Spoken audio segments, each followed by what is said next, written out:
Well, now that the living room floor is all done, and wifey's real happy, and I'm real happy. It turned out real good. This is that Pergo flooring, the thick stuff.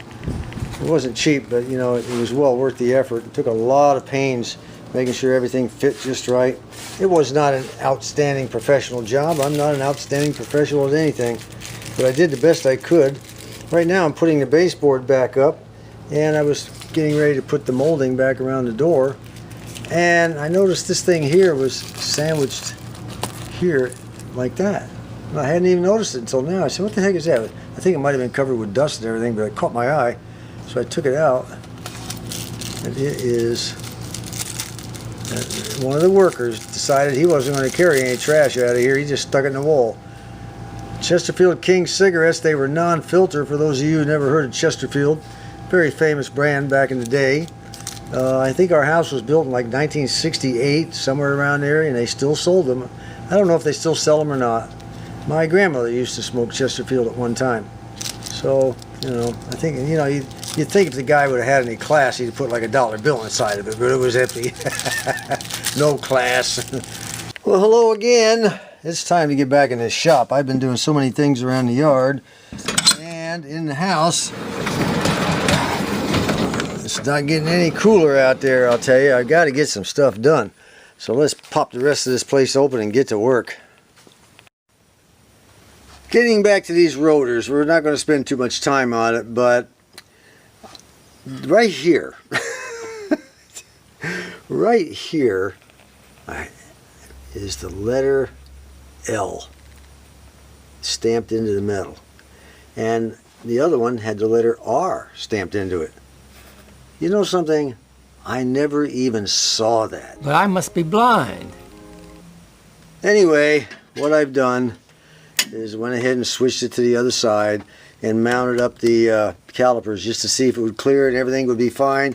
And of course it did. Now let's just see. Now I did take part of it off. You know, I don't know. Why you didn't notice that before?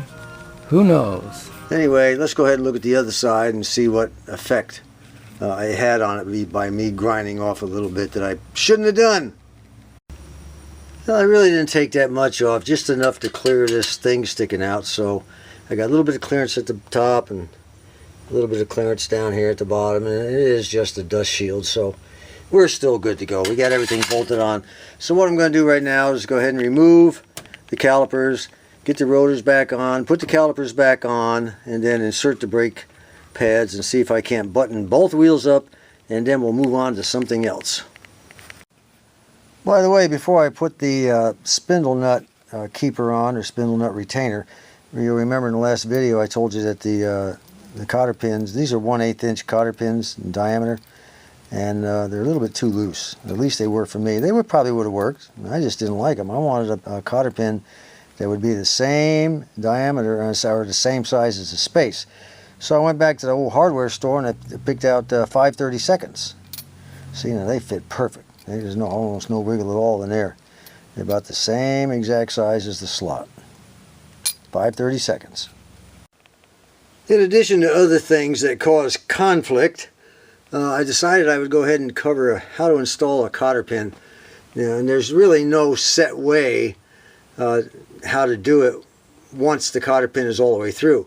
But you got to get this end right here in the proper way. Otherwise, in this particular case, you want it in as far as you can get it, or it's going to interfere with the cap that we're going to be putting over the top of this. So, what is the proper way? Well, for this right here, if you put it in like it is right now, it's not going to be good. See, let me go ahead and tap it on in. See, that's as far as it goes. That's really not the way to do that, okay? So, this is, again, this is the way I do it. What you need to do anytime you put a cotter pin in, doesn't have to be a wheel or whatever, you want to make sure you get it as close to the item that you're trying to keep as you can. So put it this way, then tap it in with your ball peen hammer or just a regular hammer or whatever you got. Let's see, let me go ahead and turn it just a little bit more. I want that baby in there as close to that spindle shaft as I can get it. You know, it takes a little time. It's not the kind of thing you want to rush. You don't want to rush any of this stuff. And you don't want to hammer it in, okay? We're just basically tapping it. That's about as far as she's going to go. And now we'll go ahead and split the other side And you'll notice how long it is. Well, obviously it's going to have to be cut off. Now some people will take this and bend it all the way around to here, and take this one and bend it all the way around to there. You really don't accomplish much. This cotter pin will stay in there once it's separated this much, actually. Alright, now what I'm going to do is I'm going to cut off this one right here on the top. You split them apart about like that. You don't even have to go that far really. But I'm going to cut it off right about even with the outside of that castle keeper there. So let's go ahead and cut that off. Now again, you're going to find that there's 100 different ways of doing this. This is a pretty thick cotter pin, so it's going to take both hands. Alright, that's the way I do it. In particular, since this is a very thick cotter pin, and it's not going to go anywhere. You cannot pull that out with a pair of pliers. You would have to squish them together. It is secure, trust me. And now what we're going to do is go ahead and put the dust cap on. And a little bit about that too is you go ahead and put your dust cap in place. See that ridge around the dust cap? Use that to tap it in with. You know, don't hit on the end. In other words, don't take your hammer and bang on the end of it. That's why a lot of these things are caved in and they look terrible. I had to bang this one out. I could have gotten new ones, but I kind of like the old ones that have the hole in the center. One guy said, "Oh, you got a problem with your cap. You got a hole in the middle." No kidding. It's the way they were made. You know, there again, comparing today's automotives, parts and things to what was made 54 years ago. It's not the same, okay? So what I'm going to do is I'm going to take this little flat nose, you got a little flat nose punch right here. A lot of people use a screwdriver. It'll work too. Just put it on the edge right here like so, and I'm just going to tap it with the hammer here, and here, and here, and here. I don't know why. Oh, I know why. I'm a little bit too close. Get a little bit too blurry. I'm going to tap it here, and here around, you know, until it seats in real good. I did put a slight coat of grease around the flat spot right here, all the way around to help it go in. And it's a pretty good snug fit. Most people even use a rubber mallet. Let me get the rubber mallet. That might be the best thing on this one. I noticed how easy that thing went in, so we're just going to take a rubber mallet and we're going to hit against this bent part around here. Just tap it in. Don't hit in the center. You'll cave it in. This bent part here is the strongest part of the cap, alright? Like so. See what we got. It's in all the way. That's all it takes. You don't have to slam it. Just go ahead and just tap it on in there. Alright, that'll stay with no problem at all. There again, this is the way I do it. The cotter pin, you'll get 10,000 opinions on how to put in a cotter pin, but I assure you that way will not fail. Now on the other side of the car, we're having a little bit of a problem with the dust cap, and I'll show you what it is. I can take that dust cap and push it all the way in with my hand, and then I can pull it right out with my hand. No good. This thing was damaged and I banged it out a little bit, but apparently I didn't flare it enough around the outside lip all the way around there, so I'm going to have to take a pair of pliers and make it wider. But if you have a dust cap you can put in all the way by hand and then remove it, there's something wrong, okay? You'll lose that in no time going down the road. Not having any other brilliant way to do this, I just thought I'd take my small vice grips and put it in here with a piece of cloth very gently, and then just kind of push out all the way around as much as I can. But don't worry about it. I'm pretty sure that Max Thunderbird sells brand new dust caps, so even if this thing got mangled, we're good to go. Let me finish it. Alright, I think that's going to do it. There, we can't get it off now. That's good. That's on there nice and snug, okay? You don't have to, you know, make on this. It needs to go on a little bit more over here. Yeah, that's good all the way around. Okay, that's good. It's not going to go anywhere. You don't have to, you know, put it on so tight it's like it's welded, you know, but it has to be in there tight enough or it won't come off. Now the next step, of course, before putting our caliper on is we want to make sure the rotor is pretty clean, because we're going to be putting those brake pads in there. So, you know, you start out by taking, you know, a relatively clean rag, and this is the hollow spot back here in the dust shield where the caliper will go, and just kind of take your rag and wrap your hand around, wipe both sides, rotate it, wipe both sides. You know, get as much of any accumulated crap on there, because, you know, it got grease. Oh, there goes my light. There we go. We'll stick that baby up there. Anyway, it does accumulate grease from my hands and stuff like that because, you know, I was manhandling them, of course. Okay, once you get it all done, pretty clean, then we take some brake cleaner, this regular old brake cleaner, and we're going to spray the inside and outside while I rotate it using the bolts, alright? But first I'm going to get this light out of here. I don't want any fires or any explosions or any of that crap from this stuff. And now we'll just go ahead and give her a good spray down, and I'll go ahead and keep rotating and wiping with an even cleaner rag. Now that's how much dirt and grease was on that rotor. You don't even see it because the rotor's black in this case.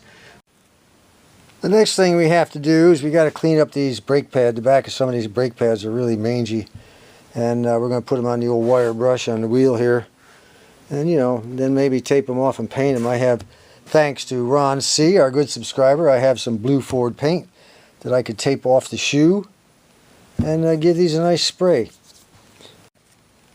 And then once we get done, it's all painted, we'll take some of this disc brake quiet, which stops brake squeaks and squeals. And you can see around here where there's a circle, that's where that piston sits. We're going to put this stuff around here and around here. We're going to do it on each of the pads. Well, let's get them cleaned up first. Everything has been taped off, and we went ahead and took the wire wheel to everything. We're down to the metal, so I want to make sure I get it all covered with primer before we paint it blue. Well, they look a whole lot better now. I've still got them taped off on the other side, and I'll go ahead and take that out. It's still pretty warm. I had them sitting in the sun to dry. Plenty of good hot sun down in Arkansas now. I can use it like an oven out there. They are really hot to the touch.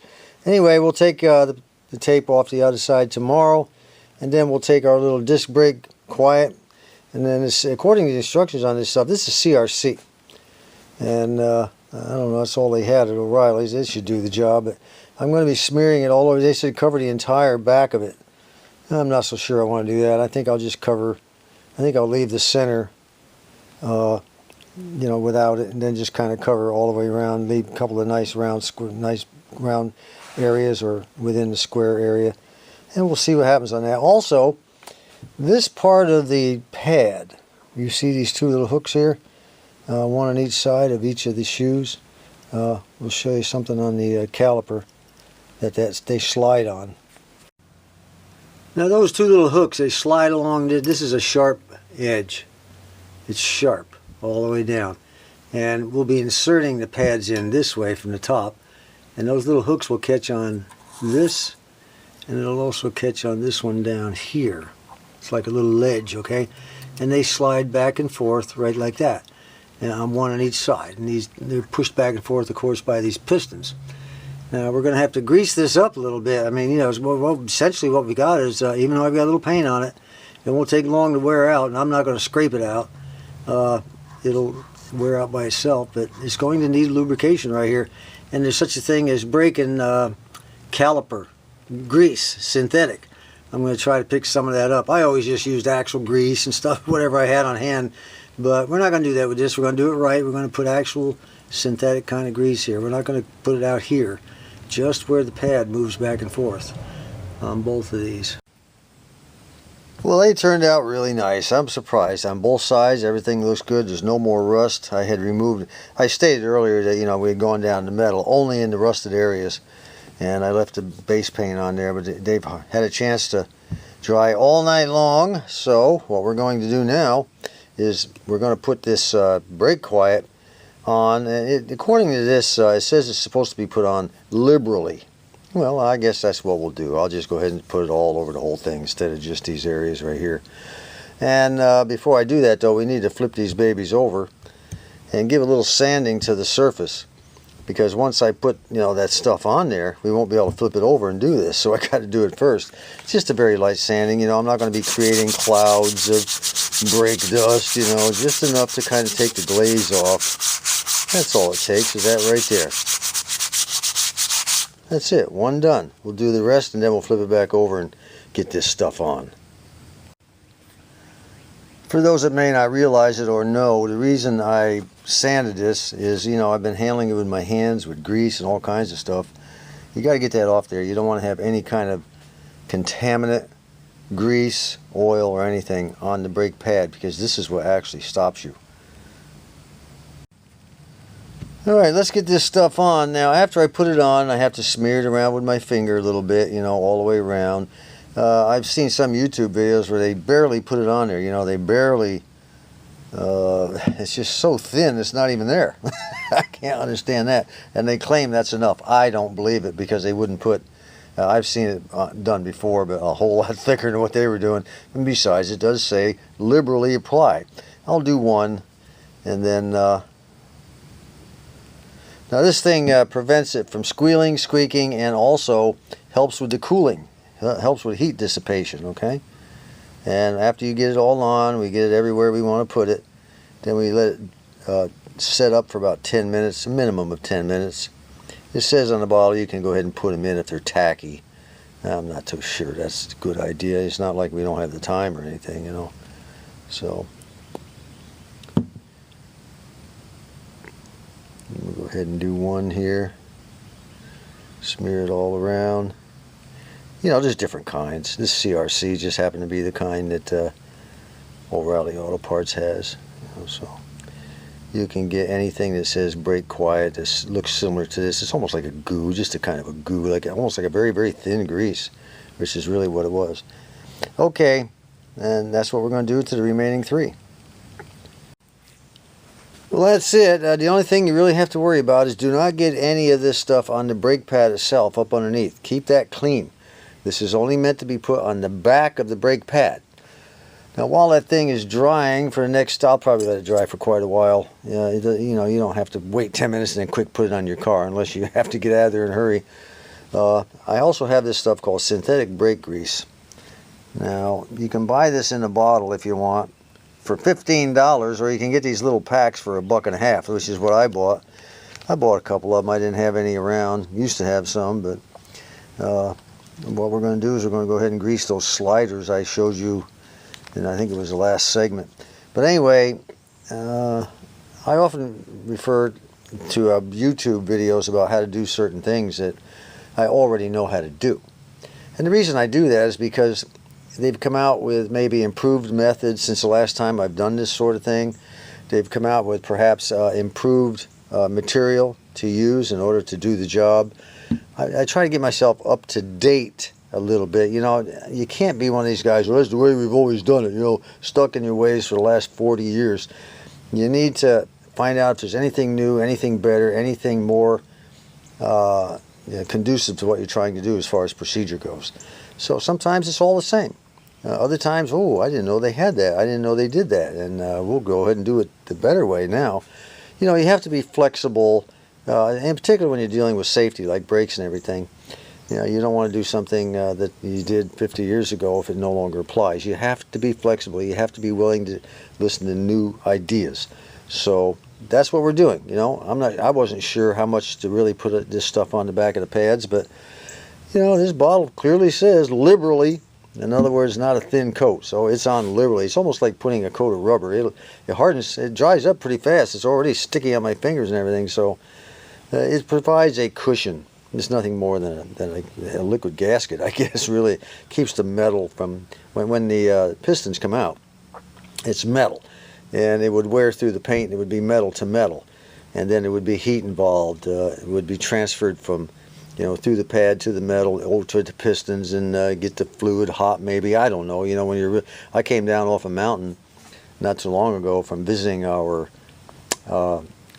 Arkansas Yankee, Johnny U. My brakes were smoking because it was curvy all the way down, and I kept it reasonably slow, but still when I got to the bottom, my right front brake was smoking and the left one was really hot. You get out there and felt it.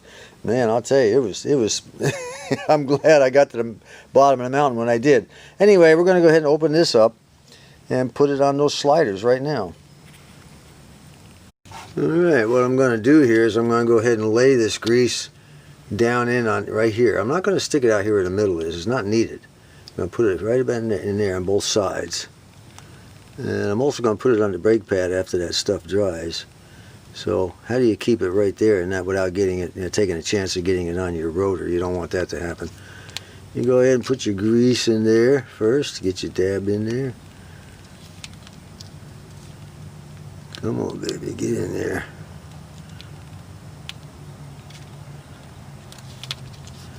Oh, is there any grease in this pack? Oh, well, okay, there we go. Now what I'm going to do is just take a Q-tip I have here. I'm just going to kind of smear it around there. That makes life a whole lot easier. Put it over there, and there, and there. I may add a little bit more, but that's how I'm going to do it. I've let these brake pads sit for about an hour now out in the Arkansas sun, and you know, they're tacky now, but nothing is coming off of my finger. And it says that you can go ahead and apply it when it's tacky. You know, slip them into the caliper, that is. We shall see. I don't know. I think I'll let them sit a little while longer. That's pretty darn tacky, even though none of it's coming off of my finger. I'll tell you what, there does not look to be enough space here or over here to accommodate the thickness of those pads. Now this piston right here is out a little bit more than this one here, and this one here is in pretty far, but this one here is out a little further. So I'm going to try to squeeze those together. Let me show you how that's done. You can use any type of clamp. This one is really convenient for me because it's real flat on the side and on the one end, and then I can go ahead and squeeze that piston in enough, hopefully, to create enough space for those pads to go in. I'll do the same over here on this one, and if it works real good, then we'll do it over here as well. Anyway, before I'm going to let these things dry a little bit more before we try putting them in. After I squeeze it, you know, the pistons together with the clamp, we're going to have to put a little bit of grease right here, because this is where that slider slides on. Both of these little ears stick out and catch on those, so we need to put a little grease there. Let me see here if I can get a little focus. We'll be a lot better off. There we go. We'll just go ahead and dab some grease up in there and do the same thing on all of the ears. Well, that's it. The first set of pads are in. I ultimately had to wind up squeezing all 4 of these pistons in, just enough to make enough clearance to fit this in. That looks really good. I'm really satisfied with that. Our clips are in to hold the pads down on each side, and we will do the exact same thing to the other side of the car. And the other side, of course, is looking real good as well. Now, one thing I decided to do, once I saw the shoes in there, I've added a little more grease here on each corner, because as the pads get thinner, this entire shoe will be moving in that way. So when it reaches those points, you want to have a little bit of grease on hand, you know, I'll smooth it out just a little bit more maybe. You want to have a little bit more grease for it to slide better. You know, from time to time you should take off your wheels and, you know, check your brakes anyway, at least once a year. Just pull the wheel and take a look at it if you're a car man. If not, take it downtown, let them do it for you. Alright folks, only one more thing to cover and then we'll wrap this video up. Between now and the next video, I'll be working on the brake lines. I want to get the brake lines run all the way back to the master cylinder. I want to get the booster on the firewall, the master cylinder on the firewall. And I'll tell you what, we're going to be getting very, very close to finally getting this thing cranked up and backed out of the garage. We still have the tires to work on, the wheels, to get them cleaned up and painted and looking good. But, you know, that's really not a whole lot of work. It just takes a little bit of time, a little bit of energy, a little bit of paint, and a little bit of patience. That's it. So let's cover the last item and then we'll call it quits. In part 85, I showed a white Thunderbird that was owned by our good subscriber Dewey down in Texas. He had also told me that he found online a video on YouTube of his car sitting in a junkyard prior to him buying it from whoever it was he bought it from. He had no idea how the car went from the junkyard to the person he bought it from. But I thought that was kind of neat. That, you know, here's the Classic Ride Society. They're the ones in 2019 that put up that video. I'm going to go ahead and put the link in the description down below. But the guy did a good job in the junkyard. He went through every part of the car, showing everything inside, outside. It's kind of neat to have your car in a junkyard and now it's sitting in your own yard. So I thought I'd include that here. I told Dewey that I would. There's a small snippet I've included here, of course. So when you get done, I hope you go watch that video. It's pretty cool. So until next time, this is John. Just to show you that I have a little class, I went ahead and stuck a note in there and a dollar bill and made a little time capsule out of this puppy. And we're going to go ahead and stick it back in the wall exactly where I found it. Maybe 100 years from now, maybe never. It'll be found. There's a note and a dollar bill, and that, I guess, will make the pack at least worth $1, huh? So that's where it's going to go when I seal the hole back up. Put a smile in your smoking, just give 'em a try. Light up a Chesterfield, they satisfy.